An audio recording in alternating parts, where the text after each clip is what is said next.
Hello and welcome to the latest episode of the Work Well podcast.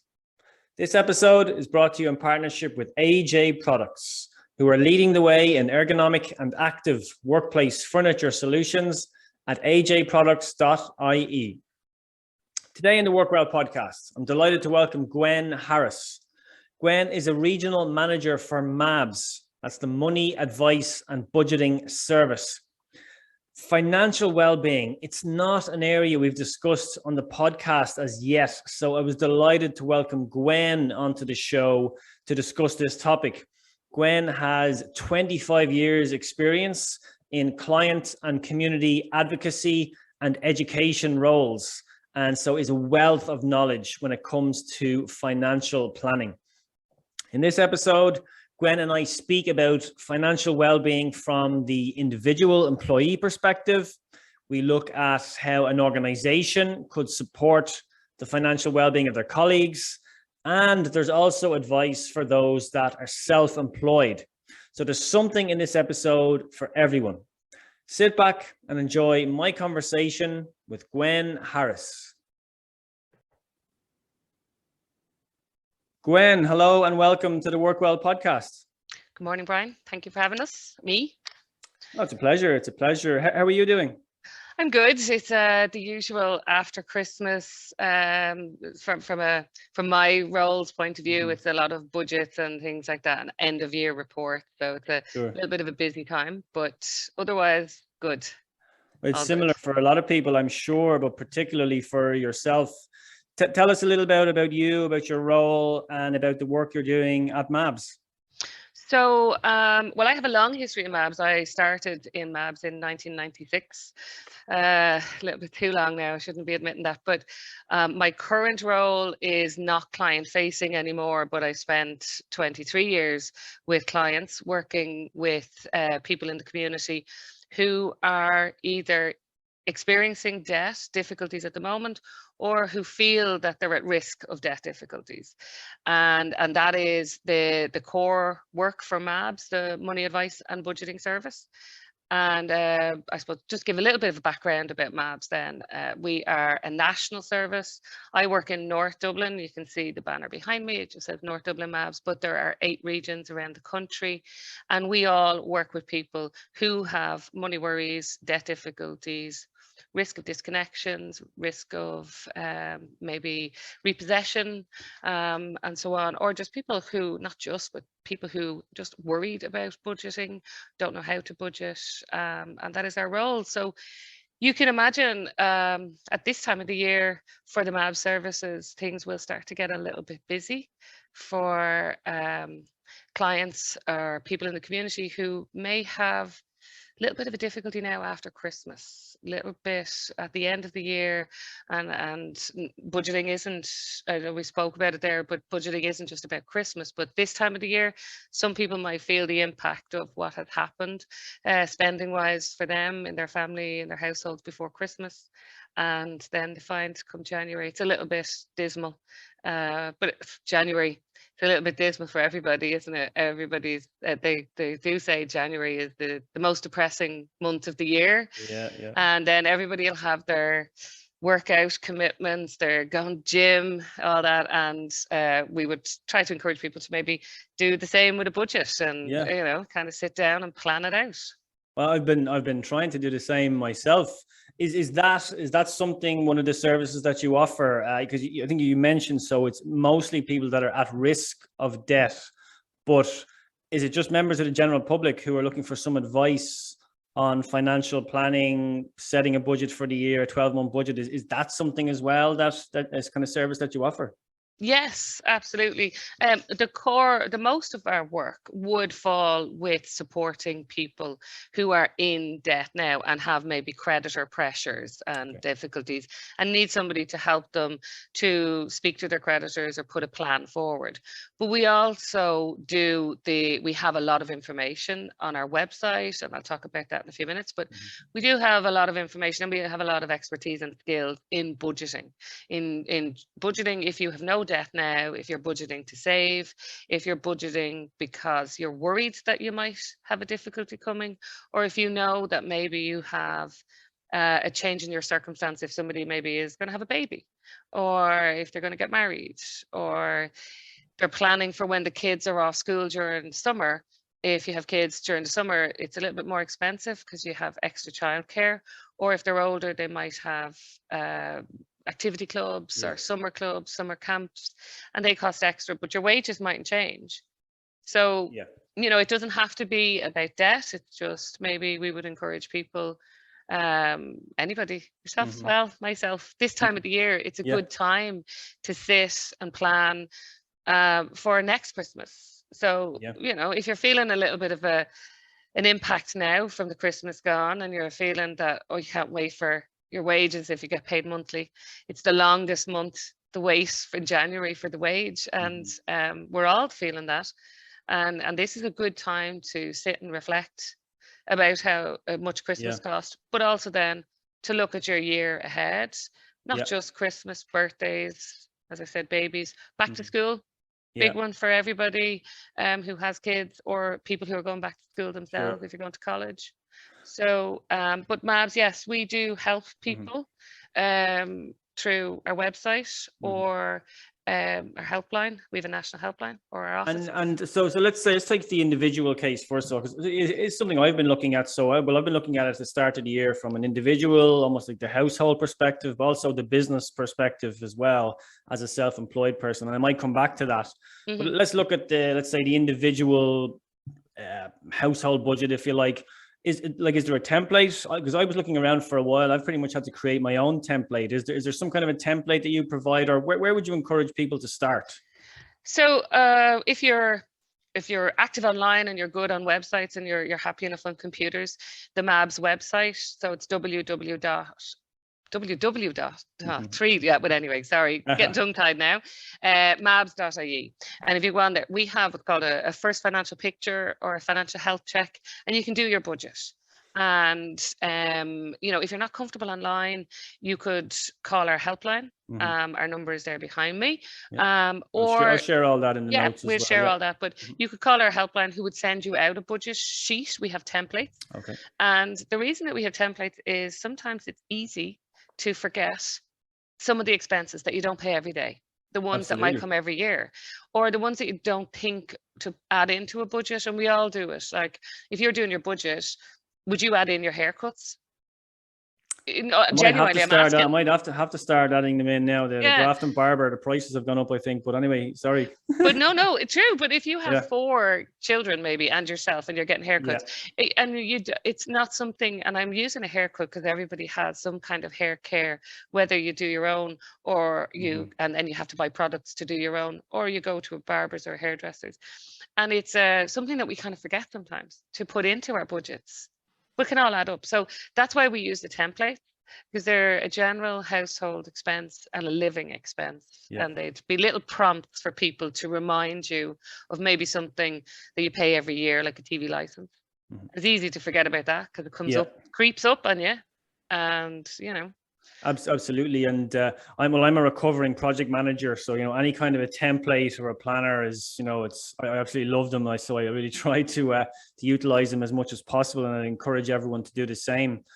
What kind of advice do you offer then to people? Let's say there's the peaks and troughs throughout the year, as you touched on, maybe the extra spending at Christmas. I imagine there's maybe extra spending at summer holidays, special occasions.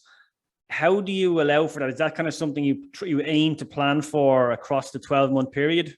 Yeah. So you're exactly as you said, you'll have certain seasonal or just time dependent increased expenses.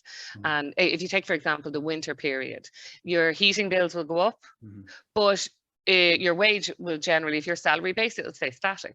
So because of that, then it's not just occasions that might be something that you might have to plan for. So it's important then to look at your budget as an annual thing, and look, first of all, look and say, right, well, how much do I need each week to live? So shopping, light and heat, your gas or electricity or oil or solid fuel, whichever your choice is, and then your housing costs, rent, mortgage, if you're living at home and you're paying contribution to your parents, and then medical expenses, like, you know, the absolute priorities for you. Yeah. Put them down. But then when you're looking at the rest of your budget, your budget plan, you look now and you go, right, January to December. Well, what do I spend in January? And you're thinking, okay, well, my TV license is due in January. And then February, oh, I have a birthday or car tax, or, oh, someone's getting married, or it's a big birthday, all those kind of things, and write them down each month. And then they're the things, some of them will be things you have to plan for, as in you have to plan for, the emphasis being on the word have to, because the TV license or whatever, that they're essential payments. And then some of the ones are ones that you want to plan for, such as a holiday, or a nice treat for a special occasion. And they're the ones then, that's your goals. So your podcasts are all about well-being. And generally, when people think of well-being, they think of mental and physical well-being. But a really critical factor that impacts both mental and physical well-being is financial well-being. And if you can imagine, if you are worried about a bill that you know you're not going to be able to pay, that has such an effect on your sleep, your diet, your mental health, headaches, all these kind of very known stress factors.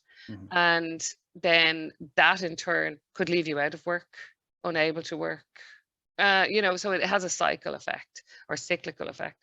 But if we talk about financial well-being, so there's 4 factors, and 2 are present and then 2 are the future for well-being. And there's lots of theories, but we say this is the most basic one. So the first one is the control over your day-to-day or month-to-month. So can you meet your bills? Can you put food on the table? And that's the present and the now. And then the other bit is about that luxury thing. Have you got choice? Can you plan for a treat to the cinema? Can you plan for a night out? Can you plan for a birthday? They're the kind of more the basic plan kind of. So that's the present. And then the other future aspects of financial well-being are to be able to deal with what's called financial shock. So if you lost your job, or for a lot of people who experienced in the last 2 years that they might have moved on to the PUP payment, the pandemic unemployment payment, and that was a financial shock. So if you're earning €500 and then you go on to 350, there is a difference. And how do you make that up? So that's absorbing that financial shock. So maybe that kind of nest egg or rainy day fund more so. And then the other one is on track. It's about financial goals. So if you wanted to save for a house or save for a car, if you're lucky enough to be able to do, and I do put a caution on that I'm not saying everybody can afford to save for a house, and but that you might have a different financial goal, maybe to save for a break, a holiday. And again, not talking about a holiday in the Bahamas, more talking about, you know, even a weekend down to see family. For some people, that's a big financial savings, you know, or a big financial plan. So those 4 aspects are the main principle, or the main principles of financial planning or financial well-being. Is there any kind of a rule of thumb for the future planning, or the nest egg that you mentioned? Is there like a percentage of your salary or anything like that you should be aiming to have in reserve, that kind of thing? It will depend on what is your current financial commitments. So if you think, if I am living at home and I don't have a mortgage to pay, my rainy day fund wouldn't have to cover a mortgage if something happened. It would have to cover, you know, maybe my rent, my loan, if I had a loan payment, or, you know, otherwise getting in and out of work. So if something happened, it's that nest egg should be relative to what your essential expenses are. If that makes sense. I know it's very difficult to give a rule of thumb, because everybody's circumstances are so different. So there are, if you're thinking about spending, you know, kind of guides or rule of thumbs again, like there's what's called a reasonable living expenses. And these are expenses that they're put into legislation. They're put into our insolvency legislation, and they're protected levels of income. So they would have an expense for a family, 2 adults and 2 kids, with a car, without a car. And they have different values for the age of the children, depending on school or preschool or secondary school. So if you're ever wondering, okay, well, am I excessively spending, or am I not spending enough? Some people don't spend enough. Right. You can find that on the Insolvency Service website. I'll talk about that and give those details later. And it's just for people to say, right, well, like, where am I in the average? Sure. You know, what is considered the average household spending? And it's important that, again, on the well-being factor, the reasonable living expenses have expenses set and protected for social activities. And that is in recognition of the social activity impact on our mental health. And it's kind of like, can you go on a diet of grapefruits and sustain it forever? No, you can't. Or that cabbage soup stuff, you know, something really crash and think of your budget like a diet. It should be healthy, should be balanced. It should be something that you can live with long term, more so than a crash, quick fix, and something that potentially will have an impact on your mental health, physical health, or you're just going to give up and because it's too difficult. Sure. So a budget should be a tool, never a punishment. That's a really important thing. It's good advice. Like a diet. I mean, the word diet is unfortunately misused. I mean, we all have diets. A diet is a very, you know, healthy thing. Similar, a budget should be treated the same thing. Exactly. It should be used positively. But the word diet has such a negative thing because it's always about being deprived. Probably does budget as well, I would say. Exactly. So if we talk about doing a budget with people, or very often people, when they do come to Mabs, and I touched on it earlier about the impact of living in debt, or you know, the physical and mental health impact.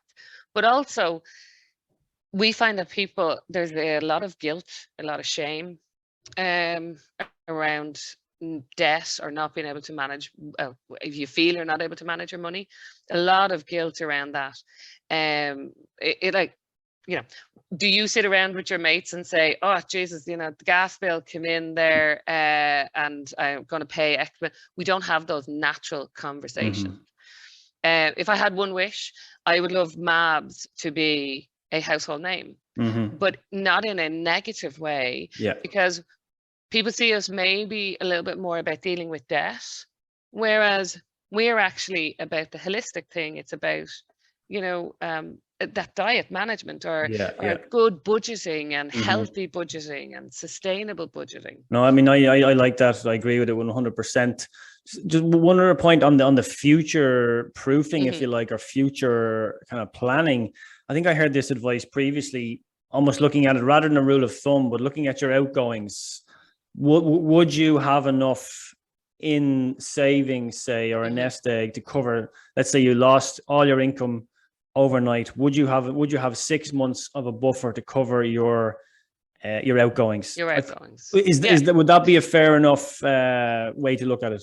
Yeah, and that's what I was saying. It will depend on everybody, because everybody's outgoings are different. So our expenses for each of our households will be a little bit different. So therefore, our buffer, if we can afford to have that rainy day fund, will be different, because my mortgage might be different. You might not have a mortgage. You know, those kind of things are relative, and they're the things that you do have to consider. How long and you know, how much of a buffer you can have, both financially, and how much time you can cover yourself in the buffer.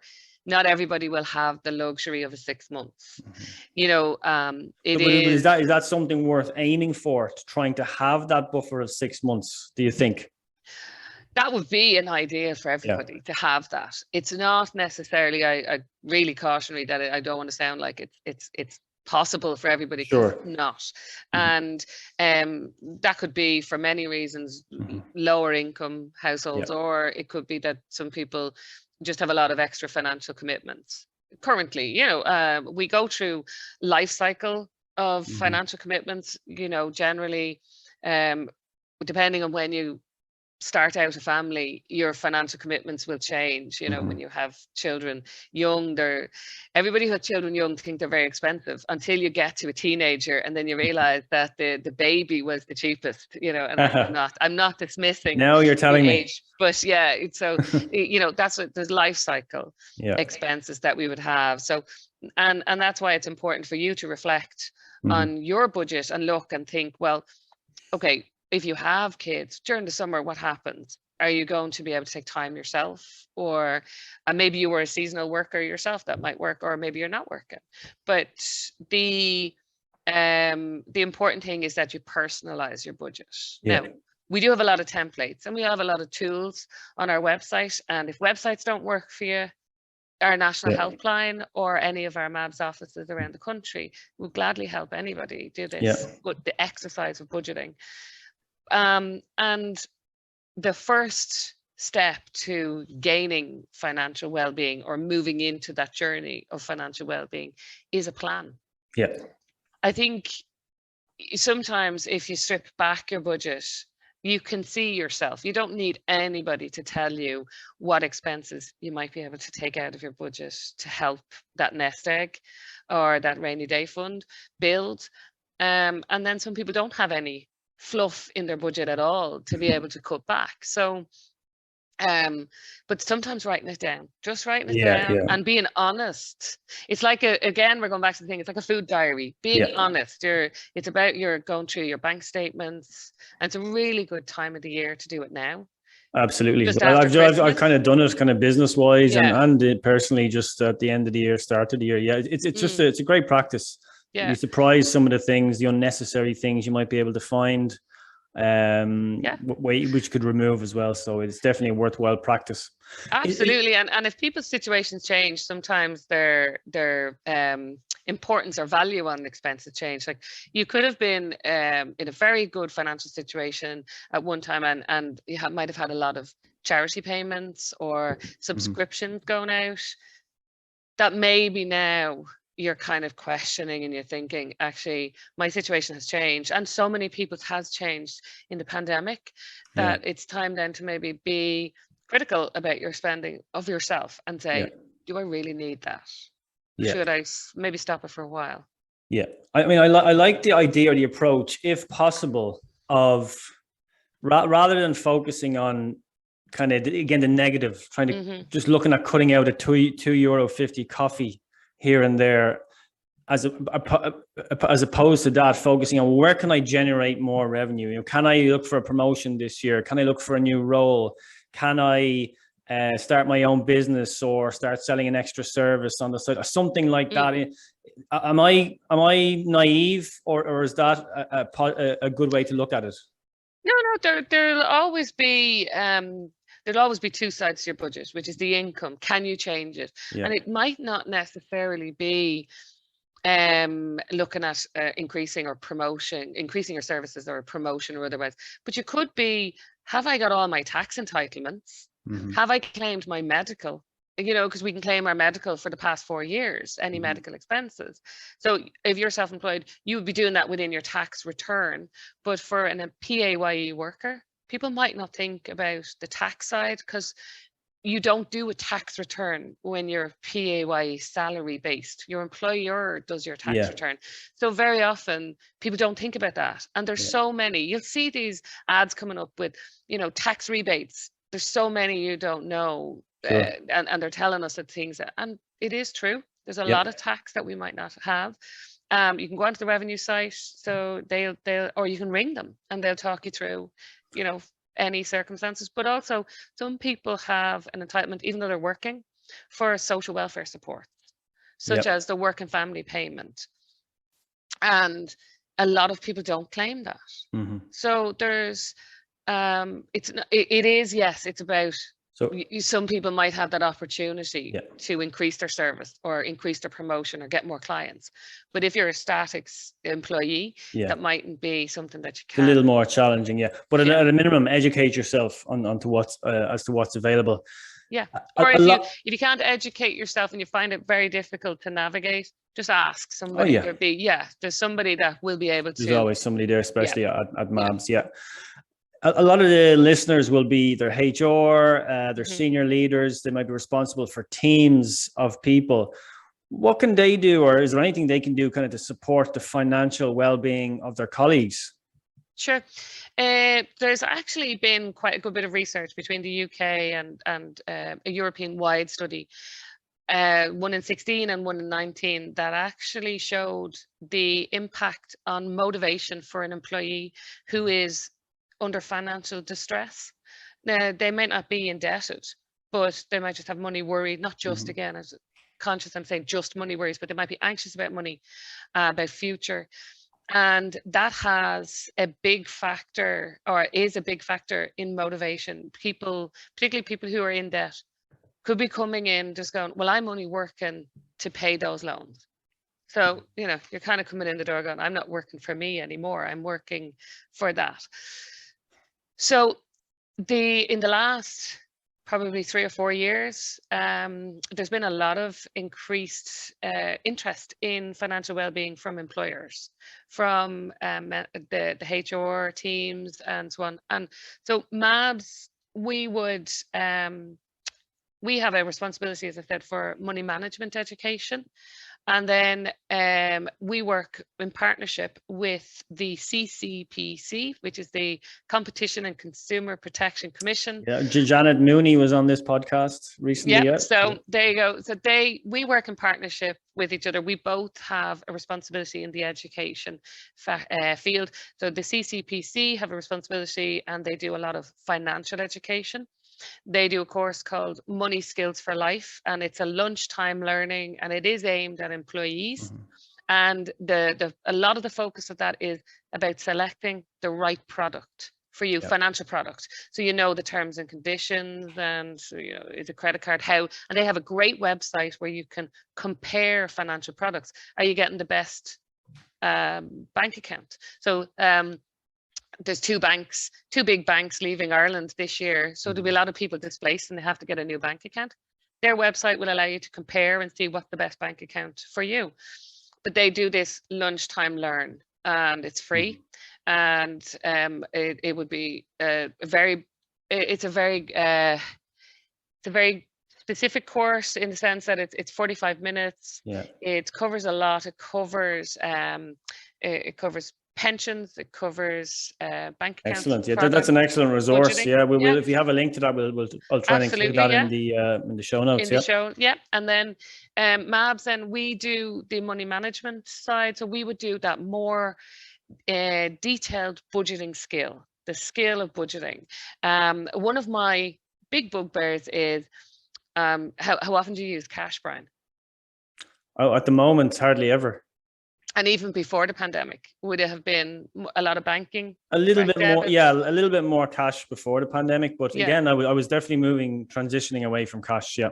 Yeah, and I'll put you on the spot then. So when you were younger, in the house, you would have seen cash being used to pay bills. Oh yeah, cash being used to pay shopping. That is not exposure that our kids have now. And a lot of what you learned about your money and about budgeting and about bills and household expenses would have been by watching. It's called financial socialization. Just by listening and watching in the house and seeing that money for paying bills. Our kids don't have that now. I know, yeah. We're digital. We're in the cloud. We're on email. Just a number. We're a card. We're tapping. We're tapping now. It went up to €50 or €100 on phones. Yeah. So one of the things then is that we are losing our budgeting skills as we get older, just from a lack of exposure to cash and that learning in the home. So Mabs, then we do this budgeting skill. That would be a lot of our. And is that something? Is that like a lunch and learn? Do you provide that as well? Yeah, we can do that. And the CCPC have a budgeting part in their course as well. We might work with communities that may not be working as well. We would work with parent groups who would be struggling to teach this to their kids, to kind of maybe help manage that expectation. So both ourselves, yes, we would work, and we'd work together. Yeah. So and you can tailor it to the audience by the sound of it. yes. Yeah. Yeah, definitely. So the CCPC, we might refer some employers to the CCPC because what their staff want is more about financial products and how to get the best value, say for a car or whatever.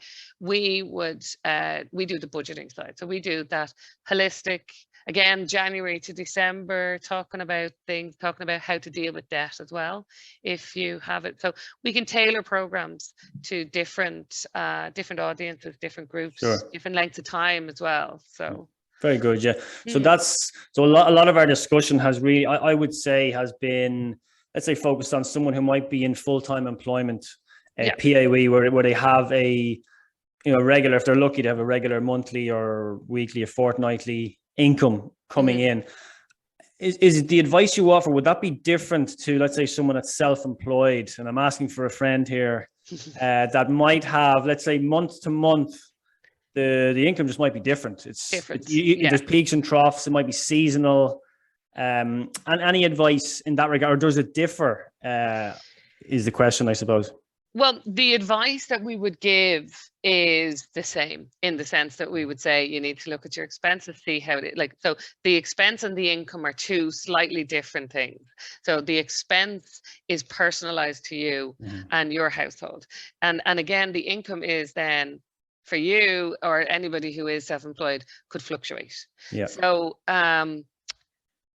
sometimes it is a little bit more difficult to work within the self-employed sector because of those unknowns and what's next month going to bring, and if you're dependent on clients and so on. So it's you would do a lot of projections, I'm assuming, from your budget for your business. Then it would be the same. You project those into your household income, and it's important. This is the key important advice that we would give anybody is bank separately, your personal banking and your work banking, especially if you're sole trading, if you're if you're a casual, not an official business. Some people feel that they're not a business if they're not self-employed, if they're not a business. But if you're self-employed, sole trading, sometimes it's easy to have the one bank account and just be kind of living as you go. It's important to treat yourself as an employee, even if there's only you're working for you. Try and treat yourself as an employee and pay a wage as you can. And if you get extra income in your from your business in 1 month, it's very difficult to not kind of treat yourself, really want to treat yourself because you've got the extra income. But it would be important to try and think, okay, what have I got coming up? Again, looking at that January to December, when is my tax return? Am I coming up to a slow or quiet period where I have less income? And so, yes, it feels great when you get that big contract payment in, but what's on the other side of it? What is due out? And is there a lull coming? And one thing, I mean, I'm certainly still struggling to come to terms with, even though I think I'm over 5 years in now to the self-employed small business side of things, is you have a good year income wise in 2021, like that the tax bill is only coming in November of 2022. So now, luckily enough, I suppose I read a great book called Profit First. I don't know if you may have come across it. And kind of essentially the advice in that was, anytime revenue comes in, you set up separate areas of your bank account, if possible. And with a lot of the online banks, you can do this now. So I have a tax section where it's a tax 20% section. So as soon as revenue comes in, I automatically take 20% out. It goes into that section. There's actually a profit section. It's a 5% section that goes in there. I think there's a miscellaneous or something like that, or a kids section, so that kind of idea. So that hopefully the revenue that's just coming in that's paying the outgoings. But the important one, of course, is for the tax bill then further down the line, that there's revenue, there's money there to pay that as and when it comes due. So that's like the wallets on the banking now. A Yeah. lot of banks set up these wallets, and they're absolutely brilliant. They're great. They are like the cash envelopes. And again, I spoke about when we were younger. In my house, I know my mom had a biscuit tin and it had envelopes, because at the time you couldn't pay your bills in little bits. So she would put this money in the envelope until the bill was due. Sure. And then the money was, it's the same kind of thing, but it's, yeah, that's an excellent suggestion, excellent idea. And if people don't have that option in a bank account, they're like, so Revolut do it, I think. But I think most banks do it now with the online. But again, some people might be great online. So and I'm not great with having cash, right? Because if I have it, I think I have to spend it. It literally burns in my pocket. So I need it in the bank. I need it away from me. But some people are really good with that cash envelope, where they put the money aside.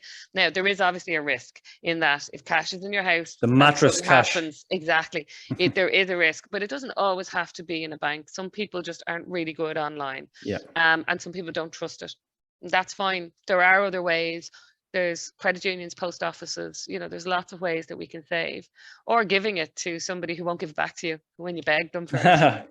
If you have somebody in your life that will be your gatekeeper to your cash, if you don't work well online, or you just need it away from you, because some people do. I do. There's times when I know, and particularly when you're tired and you're feeling you've worked really hard, you want that treat, but sometimes you're thinking, I can't afford that treat, and you need to have that money taken away. Big treats. I know. I think little treats are really important. Gwen, we've had a tough. Most people have had a very tough couple of years now. You've touched on the PUP, the unemployment payment, and there was a few other schemes there as well. A lot of people out of work, back in work, out of work again. All this kind of stuff.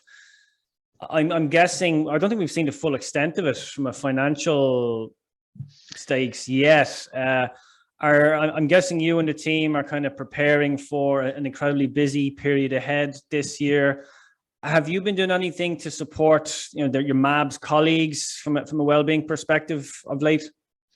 Yeah, so it is, I suppose you can imagine the work that Mabs does is quite emotional as well. Because we have a holistic side, it's not just about the money. So with our holistic approach, we look at the whole situation and maybe what other factor brought the debt about or brought down the financial shock. So there's a lot of emotional side to that. So minding ourselves in the team, or in our team, and minding each other is really important. And so first, the big thing that we have is that culture of well-being, that it's okay to, we have support for each other with casework, particularly with difficult casework.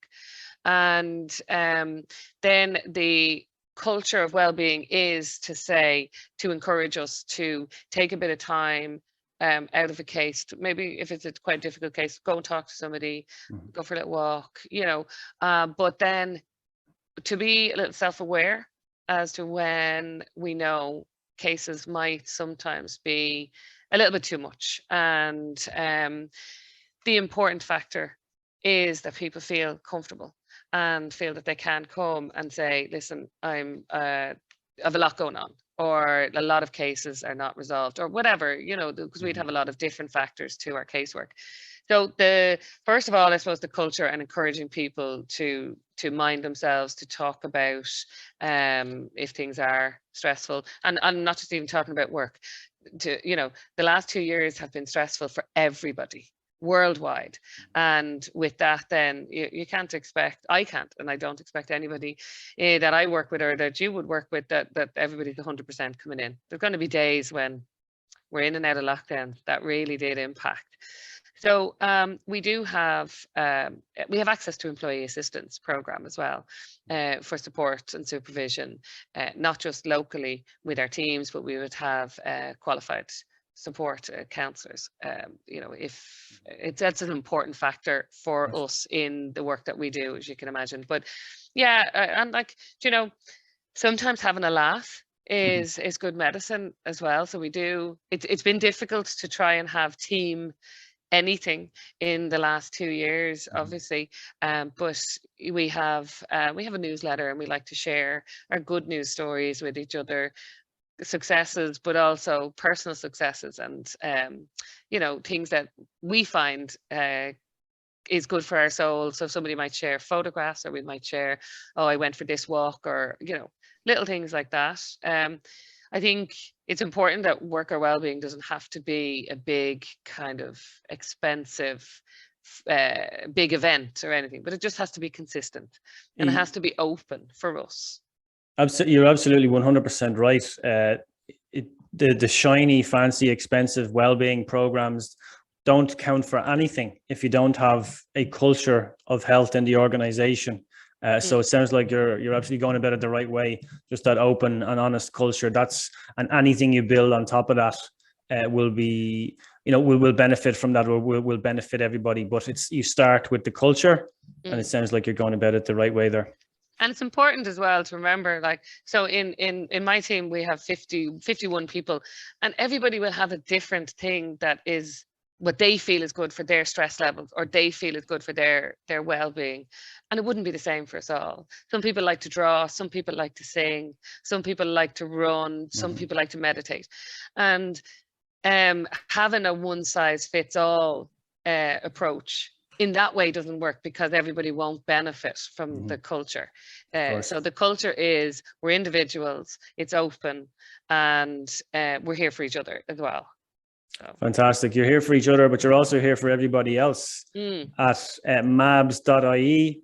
Yeah. Gwen, listen, thanks so much for your time today. Really appreciate it. So where is the best place to go to find out more about yourself? And mabs.ie, certainly. And then to contact yourself, is it LinkedIn? If you wanted to contact me, I'm on LinkedIn. Gwen Harris.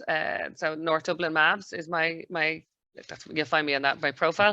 But if you go on to the website, you can search offices and companies, and my details will be there as well. But we can put them into the course notes, and then send on any additional links, and I'll include them in the notes. We'll put in the CCPC stuff as well, absolutely. And then Mabs as well. Yeah, lots of brilliant information for people there today, especially the start of the year. I think I'd encourage everyone to start planning, to start budgeting. It's just a really good exercise, and keep it up throughout the year as well. Yeah. It's hard to keep it up. As I said, it's the grapefruit versus the balance. We can't eat grapefruit forever, and it's just about being good to ourselves and balanced. Absolutely. So. Gwen, listen, thanks so much for your time. Thanks very much, Brian. Hi, everyone. It's Brian here again. A big thank you for listening right to the end of this episode of the Work Well podcast. This podcast has been brought to you with thanks to our partners, AJ Products, who are leading the way in ergonomic and active workplace furniture solutions at ajproducts.ie. Original music that you're hearing right now was composed by my friend Greg Clifford. You can check out the website workwellpodcast.com, where you can access show notes for each episode and also find all our previous episodes. I would love if you could head over to iTunes or Google Play or wherever you get your podcasts to subscribe, rate, and leave a review. It's very much appreciated. A reminder, you can head to workwellinstitute.org to check out the education programs that we have on offer. You're welcome to share this episode with your friends and colleagues so they too can discover and benefit from the content. And finally, if you have any suggestions for future topics you'd like to hear in the show, you can email me directly at brian@workwellpodcast.com. Remember to work well, stay safe, and I'll see you on the next episode.